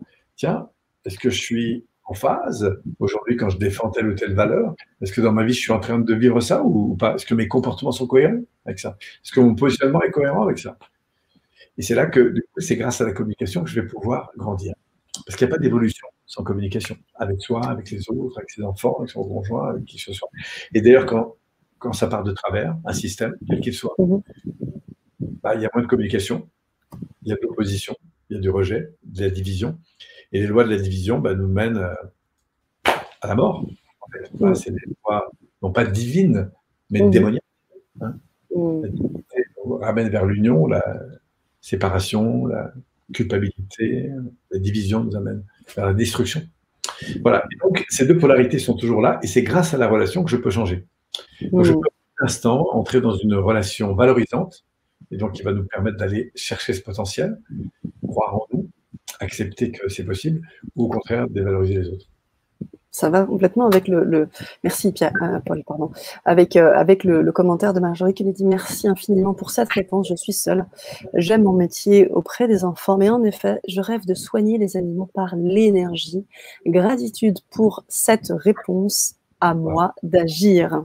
Tu vois, pour répondre à Marjorie, le conseil que j'invite à faire, c'est vraiment de signifier à la terre entière qu'elle adore apporter son énergie auprès des animaux. Et dès qu'elle l'occasion de le faire. Et dès qu'elle a des voisins qui disent « Ah tiens, est-ce que tu peux me le laisser, je vais faire quelque chose pour lui, etc. » Et tous les gens qui aiment leurs animaux le comprennent. Et comme elle va le faire, il y a des gens qui très vite lui diront « Ah bon, mais c'est quoi ton métier? C'est quoi ta contribution ?» Elle va pouvoir expliquer, bah regarde, évidemment, elle est tellement animée de ce feu intérieur que des projets vont naître, des occasions vont naître. Après, il faut juste qu'elle ose se dire à quelle échelle j'ai envie de faire ça. Est-ce que j'ai envie d'aller faire ça sur des tigres, sur des éléphants? Vers quel type de population animale j'ai envie d'aller? Dans quel cadre j'ai envie de faire ça? Et si elle croit à son projet et qu'elle le fait, elle le fait, elle le fait, elle le fait, elle le fait, elle le fait, parce qu'elle est juste portée par son énergie. Il y a des rêves qui vont devenir des réalités. Il y a des expertises qu'elle va développer. Il y a des alliances qu'elle va trouver. Il y a évidemment des crises qu'elle va rencontrer, mais comme elle a le feu intérieur, elle va les transformer. Et c'est comme ça que sa contribution au monde va devenir gigantesque. Voilà, on retrouve nos piliers. De ce qui est, l'accueil de ma vision, l'accueil de cet engagement que je prends et cette communication intérieure qui me manage. Si on regarde la vie d'Aznavour, notre chanteur Charles Aznavour, c'est incroyable. Lui qui a été tellement dévalorisé parce qu'il était trop petit, il avait une voix qui n'allait pas du tout, parce qu'il n'était pas fait pour ça, etc. Et qui dit quelques années plus tard, mais en fait, je bénis les gens qui m'ont challengé comme ça, parce que s'ils n'avaient pas été là, jamais j'aurais mis l'énergie que j'ai dû mettre pour prouver que ce que mon cœur me disait de vivre, de faire, un jour, la vie allait me le rendre, en fait. Et le succès qu'il a eu, évidemment, nous, on le voit tout brillant sur scène, etc. Mais la réalité, c'est que c'est la conséquence d'un travail énorme qui a été fait dans l'ombre. C'est pas de dans leader. Voilà, donc la reliance à soi et aux autres, ça va être quelque chose de très, très important parce que, quel que soit l'environnement, aussi difficile soit-il, et c'est pour ça que dans notre communication, dans notre atelier, l'atelier numéro 3, on va travailler sur les valeurs et la vision. Le deuxième, on va travailler sur l'énergie et la mise en place de comportements plus cohérents. Oui, pour ne plus réagir aux blessures. Le troisième atelier, on parlera de relations et d'aspiration profonde, c'est-à-dire c'est cette qualité de relation à soi intérieure, cette écoute, mais aussi la qualité de la relation à l'autre, et notamment pas quand l'autre m'écoute et qu'il est complètement heureux et que c'est l'apéro et qu'on est tous très heureux. Non, c'est quand on est confronté à un non, quand on est confronté à du rejet, quand on est confronté à une situation presque de malveillance ou de comportement inadéquat. Là, comment moi j'aborde, comment j'accueille cette situation et comment j'interagis avec la personne. Que ce soit mes enfants qui est en colère ou qui ne répond pas à mes demandes, que ce soit mon conjoint à qui je demande depuis 3 ou 4 fois de faire un truc et qui ne le fait pas, que ce soit mes salariés comme ça qui me ramènent des résultats que je n'attends pas, etc. Comment je vais interagir pour co-construire. Et c'est ça l'intérêt pour moi de la communication. Donc là, on a besoin d'écouter, on le verra ensemble, on a besoin de comprendre ce qui se joue aussi en arrière-plan et qui nous met si facilement dans des conflits. Parce qu'on n'est pas dans les conflits pour le plaisir, hein. On est parce qu'on ne sait pas faire autrement. Et voilà. Et puis tout ça, ça va nous mener au dernier petit doigt dont tu disais l'auriculaire. L'auriculaire, celui qui me dit c'est ça. Petit doigt me l'a dit. Petit doigt me dit, on revient non plus.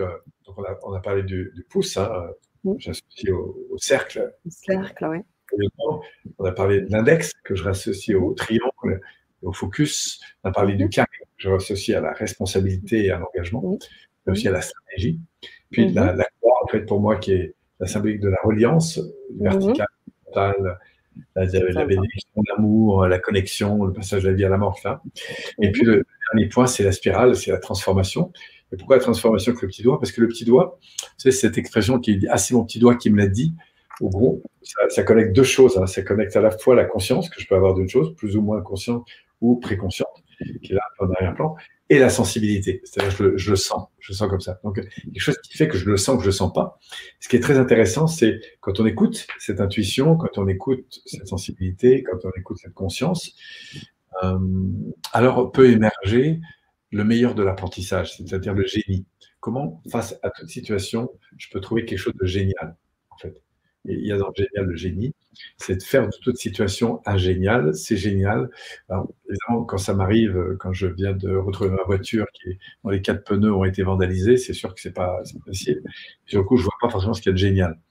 Et ce qui est intéressant, c'est de faire la différence entre le monde extérieur et le monde intérieur. et découvrir que, et c'est ce qu'on va évidemment travailler, qu'il y a un espace immense de possibilités entre la situation qui arrive et la manière dont je vais pouvoir la gérer. Et c'est dans cette intériorité que le génie se révèle. Voilà, c'est la clé que je vais donner à la fin.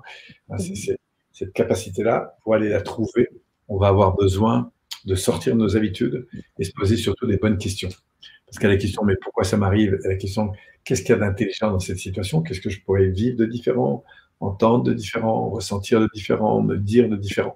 Comment aujourd'hui je peux aller vers des questions qui vont entraîner en fait une perception, des sentiments, et parfois des comportements qui soient plus positifs, plus constructifs, et qui, de là, de l'expérience que je suis en train de vivre, vont être riches pour mon avenir. Bien sûr, bien sûr. Et j'aimerais ajouter aussi quelque chose qu'on avait partagé sur ce petit doigt, c'est aussi tout ce qui touche à l'intuition. Parce que ça aussi, dans le cadre des ateliers, ça va aussi être l'objet eh de se poser la question de l'importance de notre intuition. Ce petit doigt qui l'a dit, c'est la petite voix dans la tête tout à l'heure. Je fais vraiment ces liens-là. Et moi, ça m'a marqué parce que très souvent, on le met plus petit, on se dit, bah oui, c'est plus petit, ça parle moins fort. Et puis, au bout du compte, on se rend compte que plus on va l'entendre, plus on va pouvoir aussi déployer des choses au-delà, bien sûr, des autres polarités que tu as énoncées. Voilà. Voilà, en tout cas, c'est un champ, je trouve, passionnant dans une société qui se transforme comme la nôtre, que d'aller de plus en plus dans cette vibration. J'adore ta vibra-conférence, c'est vraiment une affaire de vibration, de fréquence. Donc, il y a moins à en apprendre, plus à ressentir, mais il y a aussi besoin de mettre de la conscience sur les choses pour pouvoir ensuite mettre de l'action sur les choses. C'est ce que j'appelle l'éveil, l'éveil de sensibilité, l'éveil de conscience, l'éveil de conscience mentale, mais aussi de conscience à l'égard de la manière dont on va interagir. Et je crois que plus on revient vers le centre, plus on devient puissant et pertinent. D'ailleurs, toute la nature commence au centre. C'est vrai, c'est vrai. Voilà. Merci. Déjà 1h, ça fait 1h16. Oui, c'est ça fait déjà 1h16 qu'on est ensemble. Le timing habituel. Oui, on est pleinement dedans. On va reprendre 2-3 questions. Avant de prendre les dernières questions pour clôturer notre conférence, j'aimerais juste qu'on revienne quand même sur les différentes étapes des ateliers. Je voulais aussi vous annoncer que ces ateliers seront en Zoom, de façon à ce qu'on puisse être ensemble, se voir et partager, parce que c'est aussi un outil que tu utilises énormément, Polo, et de manière vraiment très bien ciblée. Donc, c'était juste une petite déjà précision et revenir sur ces trois ateliers.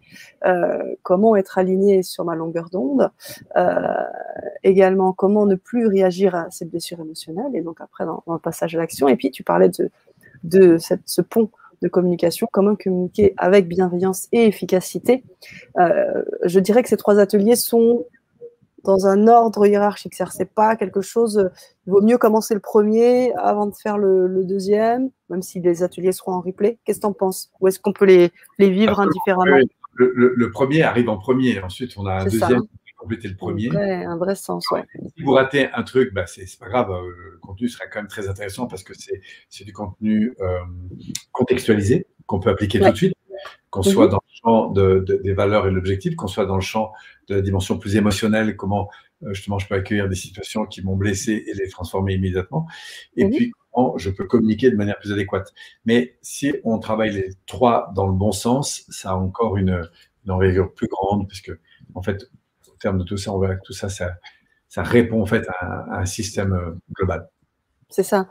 Et puis surtout, comme tu le disais tout à l'heure, ce sont des exercices pratiques, quoi. On va vivre, on va pratiquer, on va vraiment s'entraîner, quoi.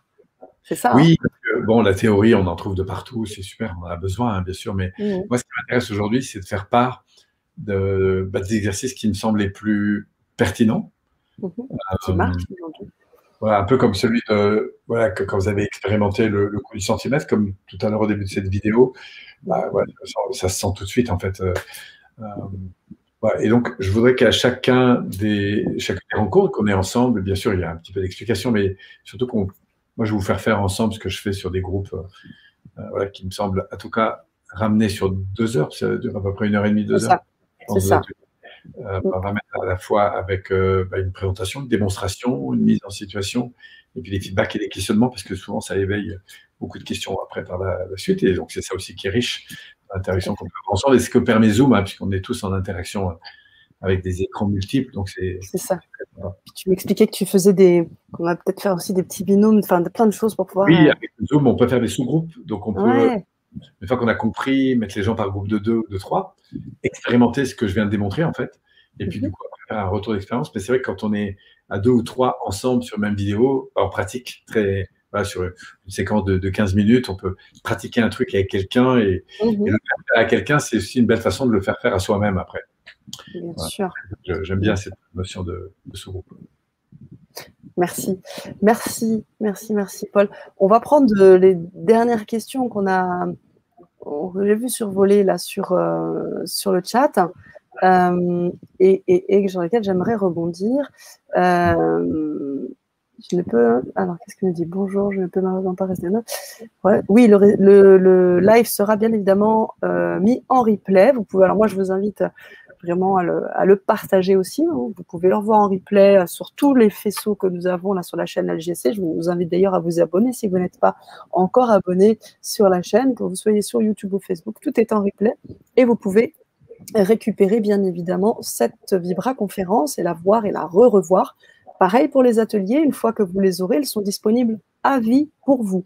Parce qu'il va y avoir des exercices vraiment très, très pointus, des expériences que vous allez peut-être vouloir bien revoir, revivre.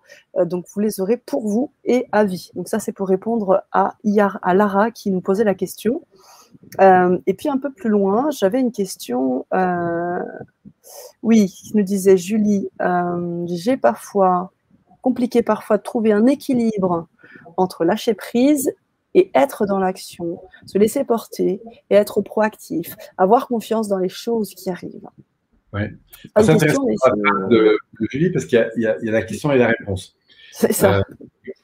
Je vais te proposer de bien laisser à l'écran, comme ça je vais reprendre sa question. Bien sûr. Un équilibre entre lâcher prise et être dans l'action. En fait, le lâcher prise, c'est pas le laisser aller. Hein, c'est surtout pas ça. Le lâcher prise, c'est avoir un exercice de souplesse à l'égard de l'environnement. Par exemple, c'est de lâcher ce que je peux laisser aller. Je suis en relâche, je suis en souplesse, et par conséquent en accueil de ce qui se passe. Ainsi, par exemple, quelqu'un me tient le poignet, voilà. Le lâcher prise, c'est pas me laisser aller. Lâcher prise, c'est m'accueillir dans le mouvement de l'autre, en fait. Voilà. Donc, si par exemple, j'ai prévu un dîner, j'ai prévu pour 5 personnes, puisqu'on était 5 à table, donc j'ai prévu la table, les machins et tout ça, et finalement, tu débarques à 8. Voilà. Donc là, j'ai un décalage entre ce que j'avais prévu, ce que j'avais préparé, dans lequel j'ai mis tout mon cœur, et puis ce qui arrive, qui n'est pas prévu. Et là, du coup, j'ai un changement de programme. Donc le lâcher prise, c'est accepter d'entrer dans un cadre qui n'est pas celui que moi j'avais prévu. Je lâche prise là-dessus. Alors là-dedans, il ne s'agit pas de se laisser aller. Il s'agit de se dire comment je vais créer face à cette nouveauté. On devait démarrer un séminaire et puis au moment où je démarre, le PowerPoint ne marche pas. Enfin, le truc ne marche pas. Donc, le lâcher prise, c'est pas de passer toute la matinée à me mordre les doigts parce qu'il n'y a pas de PowerPoint. Le lâcher prise, c'est d'accueillir la situation et de co-construire avec ça.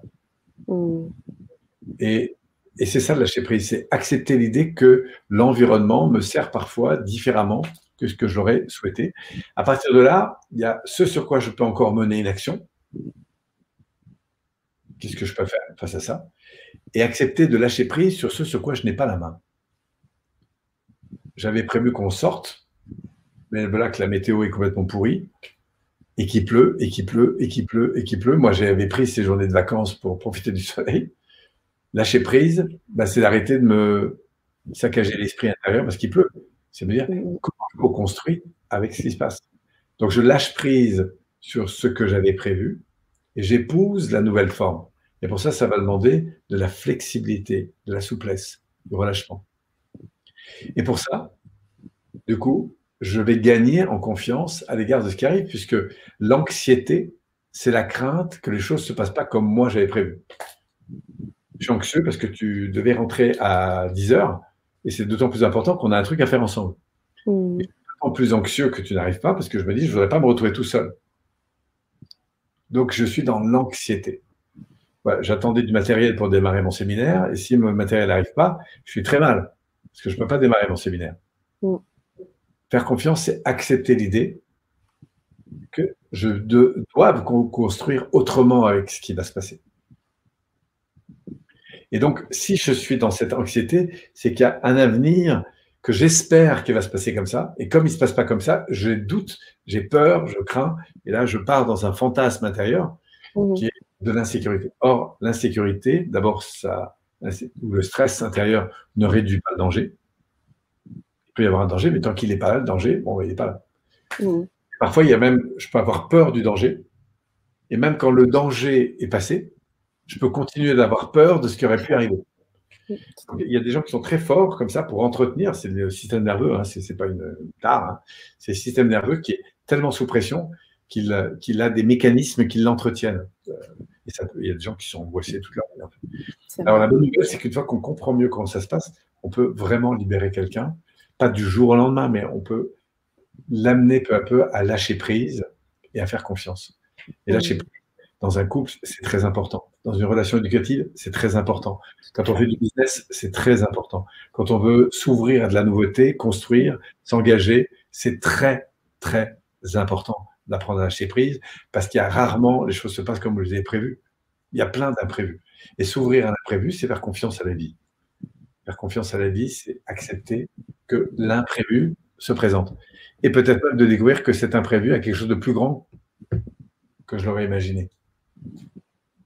Tout à fait. Voilà. Merci. Merci Paul pour ces éléments de réponse. Alors Julie, on vous invite à nous faire votre retour, même si j'ai vu que d'autres commentaires que vous avez mis, et notamment un remerciement pour les réponses. C'est avec plaisir, Julie, avec plaisir. Une deuxième question, j'aimerais mettre en évidence, si tu veux bien, Paulo. Comment peut-on évoluer si les conditions ne sont pas faciles? On parlait de la crise sanitaire directement en ce moment. C'est vrai qu'il y a eu beaucoup d'introspection, tu en parlais tout à l'heure. Et puis, plus qu'on vit individuellement, personnellement, comment peut-on évoluer malgré cela? Alors, évoluer, d'abord, qu'est-ce que ça veut dire? Évoluer, c'est tirer des enseignements de ce qui se présente. D'accord? Ça veut dire prendre des responsabilités. Et là, je vais être très cash. Il y a deux façons de réagir à une situation. Soit de la critiquer, soit de prendre des responsabilités. Il y a, par exemple, Joker qui dit une chose qui me touche beaucoup. Il dit, ça fait des siècles que les curés escroquent les gens au nom de l'amour. Connaît la musique. Donc, derrière cette phrase, on sent qu'il y a quand même un peu de lourd là derrière. Et moi, j'ai grandi en communauté, je sais ce que c'est que les curés et les machins, et j'ai été en rébellion totale avec ce domaine-là, donc je sais de quoi il parle. Parce que j'ai tenu. Ça veut dire qu'on peut être en colère par rapport à ce qu'on voit et ce qu'on observe. Évoluer par rapport à une situation, c'est la première chose, c'est de sortir, si vous voulez. Je n'engage que moi dans ce que je vais vous dire, mais c'est ce qui m'a servi à grandir et à faire grandir beaucoup de personnes. C'est sortir de la critique, parce que la première façon d'évoluer, c'est de rejeter le problème sur les autres. Ah oui, mais c'est les curés. Ah oui, mais c'est les médecins. Ah oui, mais c'est ceci. Et là, la meilleure façon de le faire, c'est faire une grosse généralisation. Si je veux sortir de ça, c'est dire, OK, ils l'ont fait. OK, certains l'ont fait. OK, ils en étaient là. Bon, la vraie question, c'est comment moi, aujourd'hui, je réagis par rapport à ça.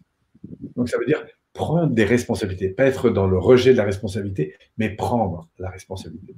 Prendre la responsabilité, c'est un acte de courage. C'est beaucoup plus facile de critiquer parce que ça demande aucune responsabilité. Je le répète, critiquer soi ou les autres ne demande aucune responsabilité. C'est très facile de faire ça. Et c'est OK. Parce qu'il y aura toujours des gens critiquants. Et on a besoin, moi j'ai besoin de la critique des gens pour grandir. Maintenant, il y a deux façons d'être critiqué. Soit c'est de manière idiote, auquel cas, ça glisse un peu comme l'eau sur les plumes d'un canard, parce que j'ai du mal à y apporter du crédit, et ça ne m'empêche pas d'apprendre. Et de me dire, tiens, quelle autre attitude je peux avoir face à ça? Peut-être d'en faire un acte où je vais prendre la responsabilité de faire quelque chose de pédagogiquement intéressant.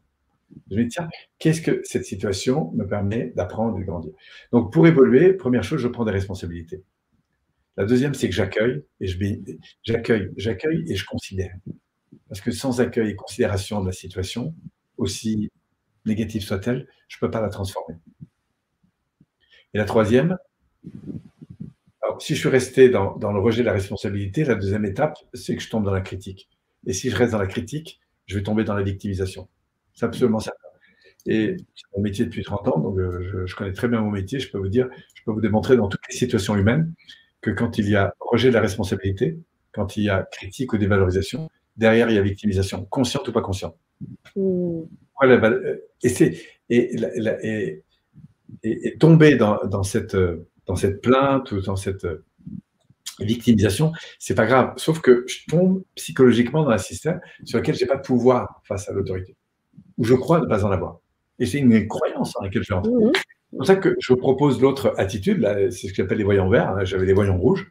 Maintenant, j'ai les voyants verts. J'accueille toute situation, d'accord? Enfin, j'accueille, ça veut dire je prends des responsabilités à l'égard de ce qui se passe, parce que j'ai pas, s'il y a un tremblement de terre, bah, je le prends sur le coin de la figure. Je veux dire, s'il y a une augmentation de l'essence à la pompe, bah, je la subis, en quelque sorte, cette augmentation. Si mon train n'arrive pas à l'heure, bah, je subis, j'ai pas la main là-dessus. Donc, il faut que je lâche prise. Et de nouveau, j'accueille cette situation. Considération, accueil, bénédiction. Et je me dis, tiens, face à ça, qu'est-ce que je peux faire de cette situation? Sur quoi j'ai la main? Donc, je lâche prise sur ce sur quoi j'ai pas la main, et je rebondis à partir de mon cœur, en fait. Qu'est-ce que je sens qui serait bon de faire dans cette situation? Comment je peux construire avec ça? En quoi cette situation elle va me faire grandir? Et c'est ça l'évolution.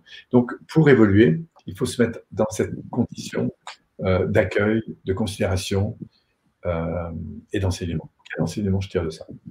Les conditions ne sont pas faciles, si elles sont même très difficiles, eh bien, la vraie question, c'est que je peux ne pas comprendre pourquoi ça m'arrive, je peux me sentir extrêmement injustement traité, dans beaucoup de colère, être triste, même déçu, d'avoir beaucoup de peine par rapport à ce qui s'est passé.